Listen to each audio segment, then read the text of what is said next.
Awesome. So my name is Matei Olaru. I'm the CEO of a company called Lyft & Co. We are a publicly traded media and technology company servicing the cannabis space. We're the largest of our kind in the cannabis space. And a lot happens in the cannabis industry really, really quickly. And this is meant to be a talk about lessons. So I'm going to impart 2 lessons that I've learned in the last 2 years. The first is, I think everyone has heard, if you want to start a business that makes money, find a problem and create a solution. And I think that's a bit short-sighted. There's problems everywhere. You want to solve the problems that are most costly to people.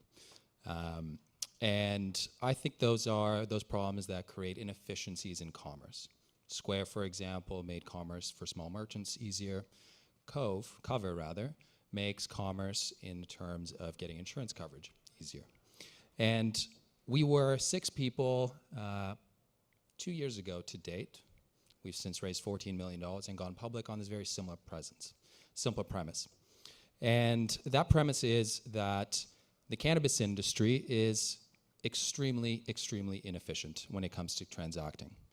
Actually, it's an example of my favorite inefficiency, and you might know TripAdvisor for this inefficiency. Information asymmetry between buyers and sellers. And what that means simply is the seller of the product has more information than the buyer. And that makes that transaction extremely difficult. And in the cannabis space, you have 2 frictions. The first is it's been prohibited for 95 years. So no one really knows what's going on. It's green, so you got that right. And the second thing is, this is what producers are selling you. This is the package mandated by Health Canada, so you're selling a product to a customer that doesn't understand your category, and you're prohibited from saying things like what it does, how long it lasts, and kind of what it's good for. So what we did is we created TripAdvisor for cannabis, and that is a pun in there, but it's also the model. And the model is, when you go to a new country and you want to find a good restaurant for Mexican food, let's say, you're not familiar with that environment. There's an asymmetry between the Mexican restaurant and you. And that Mexican restaurant relies on TripAdvisor to convey that information to you. And through social proof and building trust, that is how they get you to go to that restaurant. And the second real lesson that I think I have to share with everyone is, sure, it's easy for me to say, start a business based on inefficiencies, because I've done that.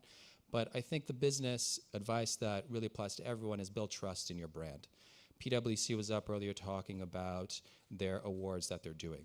TechTO is seen as an authority in this space because it gets these people together and has sponsors like RBC. And Cover, from what I heard in 5 minutes, started opening doors by getting key partners in the insurance space.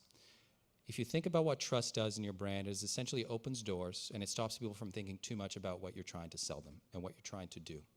So a nice little stat about customer reviews is that 85% of people trust customer reviews, online reviews, almost as much as a personal recommendation. 2014, we started this company. It was a blog, and that blog said, hey, licensed producers, which are the producers that sell cannabis legally, now exist. This is what you need to know about how to access them. We started getting patients, medical consumer patients, to access the platform, and then we said, okay, well, these people need to understand what products they want to buy, so let's create a review platform.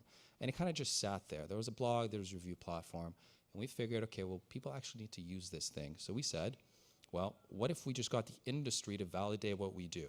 So we went to all our licensed producers and we said, hey, put these little cards that says, go and review this product on Lyft, that they started selling and rather shipping in all of their orders. And what that did is the patient opened the box and they said, well, my licensed producer that's licensed by Health Canada is putting these little Lyft cards. This Lyft company must be worth something. So they'd go on our platform and they would review. And then we said, well, you know what if we give incentives to these people? So the more you review, we're going to give you points. And those points you're going to take back to your LP, your licensed producer, and you're going to get a discount on your medical cannabis. And people loved that, and they went crazy. And we had, close to 70% penetration on that. In 2 days, regulations changed, and we can't do that anymore. But now we have trust, kind of, in that environment, and this is still 2 years ago. So we said, okay, let's build an event, kind of like TechTO, but our last event had 20,000 people and brought in $2 million in revenue. And that event essentially entrenched us into the center of the industry, and we have a direct relationship with every licensed producer. When we pick up the phone and say, hey, this new rewards program that we need to do in 2 days, you want to just subscribe and we'll figure out a way to make it work? And they said, yeah, sure, why not? And what we did a few months ago, we partnered with Mothers Against Drunk Driving. And in 6 months, that opened our doors to 6 provincial retailers where we're training government and private retailers. And once you go into a cannabis store in Nova Scotia, for example, or PEI, we're the exclusive trainer. I'm out of time, but I think I'm building trust in you guys, so I can go for 10 more minutes. And really, really the theme is, for your business, no matter what it is, get social proof. If you have one customer that vouches for you, then you can get another one. And as you get a partner that vouches you, it starts opening doors. Really, the lesson is build trust in your brand, build trust in yourself. There's a question about, how do I transfer my skills? Just build trust. Get someone to validate what you do, and you're quickly going to start telling a self-fulfilling prophecy.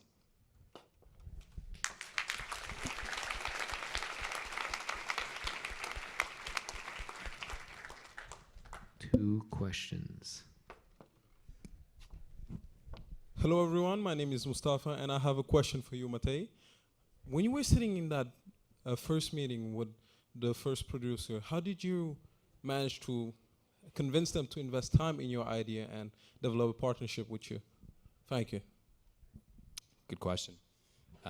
In the cannabis space, what you have is a net new industry. There's a complete white space for trust. And the question was, how do we get our first licensed producer? It's simple. We play regulatory arbitrage. My background as a lawyer essentially positions the business to do things for licensed producers that they can't do.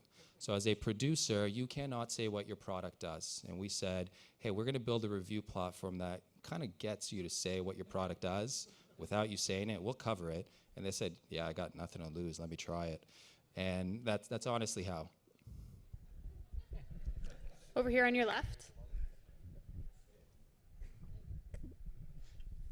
Hello.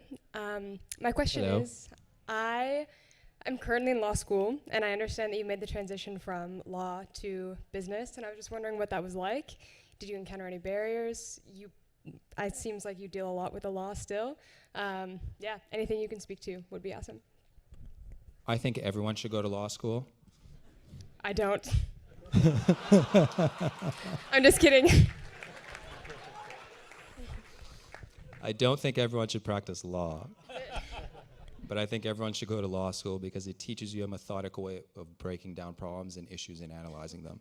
And my advice to you is get into the cannabis industry, just because the cannabis industry, I guess if you were to think about it, is an example on a hyperscale of issues that you see in commerce and in business. And in cannabis, there's complete white space. There's no framework for how things are done. So you can come in and look at something that exists in the real world. Amazon does it. Why don't we just do it here? And that's kind of how we started our business. And from a legal perspective, this is about building trust. I'm young. When I told people I went to Stikeman Elliott and got my corporate, my license, and got called to the bar at Stikeman Elliott, people go, whoa, this guy is good. I'm gonna listen to his cannabis business. So go to law school, do things that build trust in your personal brand, and own it. And for lawyers, this is a good time to get into the cannabis space for sure. Thank you. Thank you.